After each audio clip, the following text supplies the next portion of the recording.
Warriors media today has 200 credentials. Let's start with Ric Bucher. Rick, so it is interesting, man. I was not one of them. I decided I was going to escape the fray. I'm going to go check them out, but I didn't think the day was the day because I thought it would be a deluge. Yeah. What do you make of the Durant tweets and the confession? How did that land with you?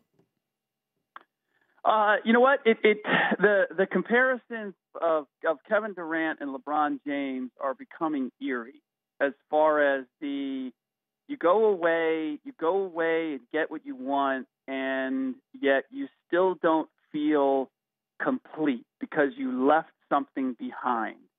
And so I would not be surprised. I think what it tells me, in the same way that LeBron James felt like to be fully cherished and loved the way he wants to be cherished and loved. And I think KD has the same, whatever you call it, a plus or a minus, a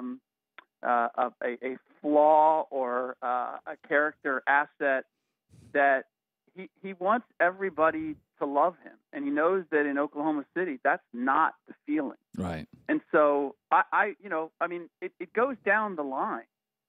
Even his, the revelation that after he made the decision to go to Golden State, that he was having, second thoughts. LeBron did that exact same thing. He was on the plane down to Miami after people just started just shredding him, and he was like thinking and said out loud to someone, did I make a mistake? Yeah. And so I fully believe that at some point, Kevin Durant will, if there's a team in Seattle, that might be his out. If there's an expansion team in Seattle, he doesn't necessarily have to go back to Oklahoma City, but he can complete the circle and go back to where he started. And I would not be surprised if he finished his career in one of those two places. You and Chris Sheraton. Chris is out of the business, covered the NBA for a long time, but both you and Chris reported LeBron's out of Cleveland. Then Peter Vesey doubled down and said 100% he's going to the Lakers. Listen, I'm just going to throw my, Psych 101. For a while, he chased Michael. And then after losing the finals this year and looking at the Warriors, he's like, okay, I'm not going to beat MJ on this thing. But I got to tell you, there's never been a great player. There's been some non-All-Stars. There's never been a great player to win in 3 places. Yeah. It feels real to me, Rick. Yeah. No, it does too. And for clarification, I didn't get anything directly from LeBron or his camp on that. Talking to people around the league who do talk to LeBron and people in his camp, the consensus is that he's gone, and the prevailing notion is that he is going to wind up with the Lakers. And that was one of the reasons, the fact that he knows that staying in Cleveland, he's satisfied the people there. He went back, he gave them what he wanted. Yeah. It's still Cleveland. No offense to my Ohio brethren, but it's still Cleveland. And LeBron has lived in Miami. He has a house in Beverly Hills. Or in L.A., he has the opportunity to live where he wants and to operate where he wants. And at this point, you're right. Like, he can't win. He's got to look at his timeline, and he's got to look at what the Warriors are and what the Cavaliers are, and has to say, there's no way, and I think you are absolutely right, and I've been told at one point his ambition was to have more championships than Michael Jordan. He knows that now is not a possibility. But can he separate himself? Can he create the argument that maybe he's done something even more spectacular by winning championships in 3 different places? Yeah, that as you just said, nobody's done it. And so, and the second part is, okay, so if that doesn't happen, there are other ancillary reasons for him ultimately to do that. Where he's living, being in L.A., what he's trying to develop as far as production, movie and TV production after the fact. And then the other part is that, from what I've been told, it's not a direct promise. That would be a violation. But the idea that he wants to be an owner at some point, and that there might be he has Magic Johnson, who ended up getting an ownership stake in the Lakers.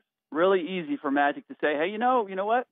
There have been players before who've played for the Lakers and wound up having a piece of the team. That's not making a promise. That's just stating a fact. Yeah. But lets it be known that if you want to be an owner of this league, there might be a possibility of you doing that with one of the most august franchises in the history of the league. Ric Bucher, I'm going to throw this at you before we let you go. I said that I think I've been joking It's called LeBronzo, Lonzo and LeBron. And I said, yeah, there's always ramifications when something big happens in sports. And I said once my former employer in TNT split a $3 billion a year annual contract, that if LeBron does go west of the Lakers, that I believe, Rick, and tell me if I'm nuts, it will change the playoff format, because no network that pays $1.5 billion a year is going to be stuck with the Greek Freak, the Celtics, and that mess for 2 months. That I believe LeBron going to LA will actually kickstart a really cool thing, and that will be a playoff realignment 1 through 16, regardless of conference. I think it will have that kind of impact, because 18 of the top 20 stars in the league will be Western Conference players. Am I nuts? It's an interesting idea. The only question that I have is sort of what's the longevity of LeBron right now, and maybe it comes through. Maybe it just underscores wherever the superstars are, we want to be able to have them playing on both networks at the end of the year. I don't like. If LeBron was 28 years old and this was happening, I would be more inclined to buy into that. But I do believe that it should happen, that this movement toward the West or to certain franchises is only going to continue. By the way, since you're letting me go, the one other thing to watch is Dwayne Wade being out in Chicago. If he doesn't go join LeBron in Cleveland and he goes back to Miami, as I anticipate that he will, should Chicago let him go, I think that speaks volumes too about what LeBron is anticipating and doing in Cleveland. I don't know that as we have said, I mean, it's a foregone conclusion in most people's minds that he's out. But if Wade won't even go there for a year, I think that only underscores that this is a very short-term thing, and LeBron already has his eyes elsewhere. BJ and the Bucher podcast, Bleacher Report senior reporter, Sirius XM. I listen to him every day on Sirius XM. Ric Bucher. Have a great weekend, buddy. You got it. You too, Colin. Hi, everybody, and thanks for watching. We want you to subscribe here, to get the latest from the show. Also, be sure to check out more of the best clips from the herd, or go watch a few segments from the newest show on FS1, First Things First, with Chris Carter and Nick Wright.